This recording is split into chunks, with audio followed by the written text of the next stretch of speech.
Dhruva. King Uttanapada was the first son of Manu. He had two wives, the elder Suniti and the younger Suruchi. Suniti had a son called Dhruva. Suruchi had a son called Uttama. Suruchi was very beautiful and so the king favored her. But she had a terribly jealous and possessive nature. So much so that she would not even let Uttanapada see Suniti or her son. One day, Suruchi was sitting, laughing and chatting with the king, and her son Uttama was playing on his lap. Just then, Dhruva came into the room. He too wanted to climb in his father's knee and play with him. But the king, fearing the anger of Suruchi, paid no attention to him. Suruchi taunted the little boy and said, I have no doubt that you are the king's eldest son, but to be in his favor is a different thing.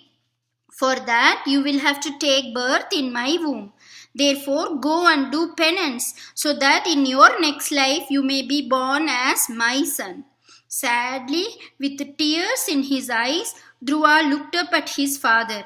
But Uttanapada made no move to either embrace him or to hold him close, nay, not even to smile at him. Now Dhruva, although only 5 years old, was of an extremely sensitive nature. He ran to his mother's apartments and clung to her legs, sobbing uncontrollably. The mother's heart in Suniti bled for him.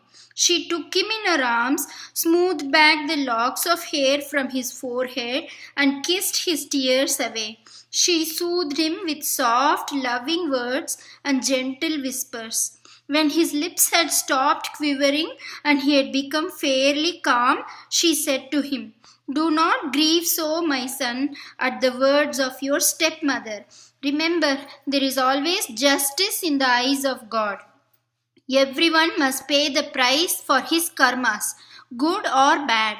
You must feel sorrow for her rather than anger. Think of the one great truth she told you. Through penance, prayer, and the grace of Narayana, everything is possible. Dhruva, his eyes still bright with tears, looked up at his mother and said, Who is this Narayana, mother? Where can I find him? Suniti answered, My son, he is called the lotus-eyed one. He removes the miseries and fulfills the desires of those who renounce all and take refuge in him. But he is not easily attainable. After years of strict austerity and penance, yogis have realized him through intense devotion, seated deep within their own hearts. Dhruva thought over his mother's words. That night, when everyone was fast asleep, he quietly stole out of the palace and made towards the deep, dark jungles. He walked thus for many days and nights without food, water, or rest, crying out passionately, Vasudeva, Narayana, where are you? He asked the lions, tigers, bears, and jackals of the forest if they had seen Narayana. They looked at him in amazement, shook their heads, and walked away. It is said in the Shastras that when one seeks the light to dispel the darkness in one's heart, the Lord sends to such a one a teacher who has discovered his own inner light. Narada, the great sage, was once sitting, his mind blissfully dwelling upon the glories of God, when he heard the sincere cries of Dhruva for the vision of the Lord. Narada therefore set out to meet the boy. He blessed him and tried to test his earnestness by saying, My son, you are still too young to start off on your search for God. Go back to where you belong. People see God after many, many years. Nay, many, many lives of striving. These are your days to enjoy. Go and lead a worthy life. Associate yourself with the good and the great. Be kind and generous to all. In your old age, when your duties are over, you can meditate upon the Lord. Dhruva folded his palms respectfully and said, Revered sage, my burning desire is to realize God and to attain the highest goal in life. Pray show me the path. Narada was now convinced that Dhruva was indeed a sincere seeker. He taught him japa and showed him how a mind free from restlessness becomes available for meditation. He then taught him how to meditate and gave him the sacred Dvadashakshara mantra, Om Namo Bhagavate Vasudevaya, and asked him to meditate upon it constantly. Make your heart pure and free from all agitations, he said. Feel his loving presence in your heart at all times. Meditate upon him always. See him only at all places, in all beings. Devote yourself entirely to his worship, and even in this life you shall realize him. Narada said, the path of surrendering to Lord Vasudeva indicated by your mother is indeed the most effective. You seek him alone with all your heart. Narada then advised Dhruva to go to Madhuvanam on the sacred banks of the Yamuna and there to practice meditation and to perform tapas.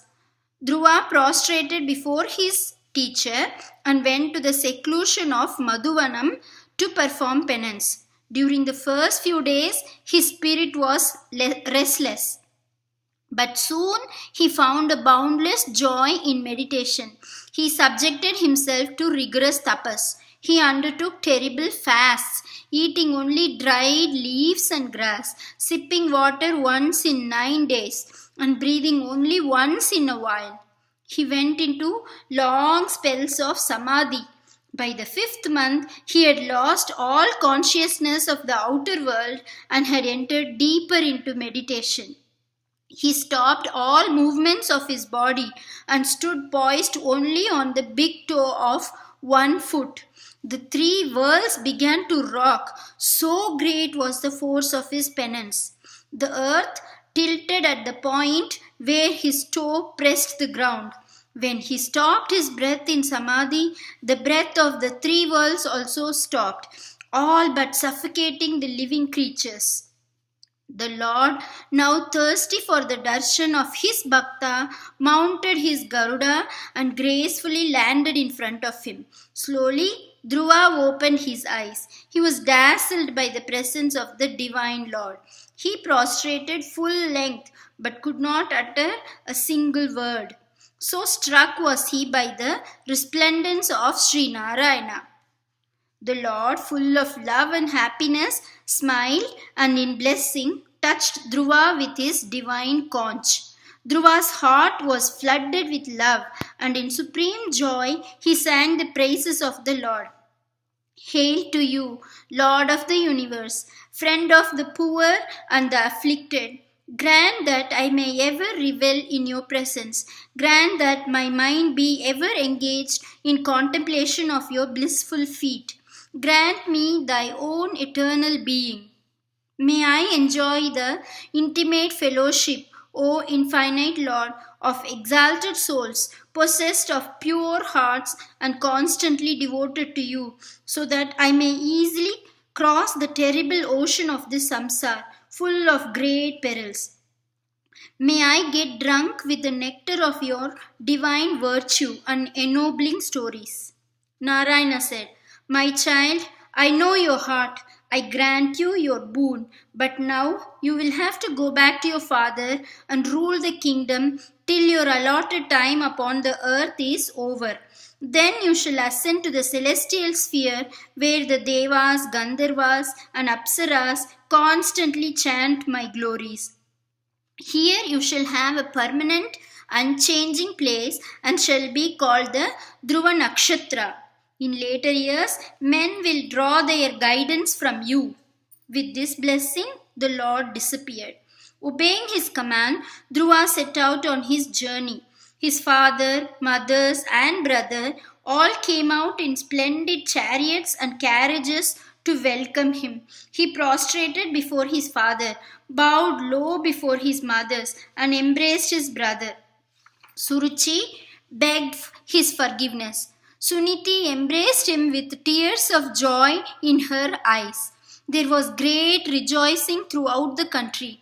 Dhruva was led to the palace with great pomp and show. Dhruva soon succeeded his father as a king. He ruled as a wise and noble ruler for many prosperous years. Towards the end, he left his home and palace and retired to Badrika Ashrama in the Himalayas to regain the divine experience of his youth. He spent his days in daily prayers and meditations till finally he again lost his physical consciousness. When the time approached for him to give up his body, he saw a brilliant vision, a shining chariot and two of Lord Vishnu's attendants who conducted him to the celestial sphere of Vishnuloka to become the pole star. It has guided mankind in every age, and to this day the Hindus call it as the Dhruva Nakshatra.